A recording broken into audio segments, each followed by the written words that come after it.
एक दिन यमलोक में यमराज जी बैठे थे। उन्होंने अपने दूत से कहा कि पृथ्वीलोक पर जाओ और एक स्त्री के प्राण हर के लाओ, उसका समय हो गया है। वह जैसे ही दूत गया तो उसने देखा कि स्त्री के चारों तरफ उसकी बेटियां बहुत छोटी थी और बैठी थी, रो रही थी।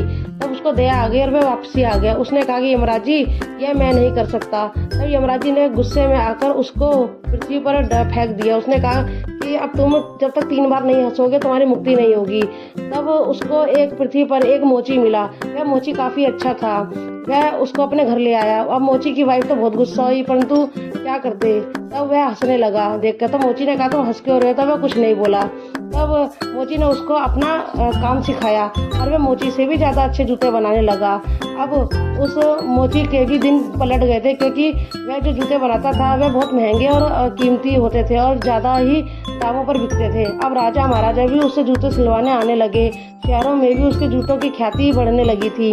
एक दिन जब वह मोची अपनी दुकान में काम कर रहा था, तभी वो एक स्त्री आई और 3 लड़कियों के साथ। तब उसने उन 3 लड़कियों को पहचान लिया और उसने पूछा कि माताजी एक बात पूछ सकता हूँ, ये 3 बेटियां आपकी हैं। तब उसने कहा कि नहीं, ये 3 बेटियां मेरी नहीं है, लेकिन ये मेरी बेटी जैसी हैं, क्योंकि जब इनकी माँ गुजर गई थी तब मैंने इन तीनों को गोद ले लिया था। हमारे पास बहुत सारा धन था, परंतु हमारे पास कोई औलाद नहीं थी। अब इनकी शादी हो रही है, इसलिए मैं इनके जूते सिलवाने आई हूँ। अगला पाठ हम अगली बार सुनाएंगे।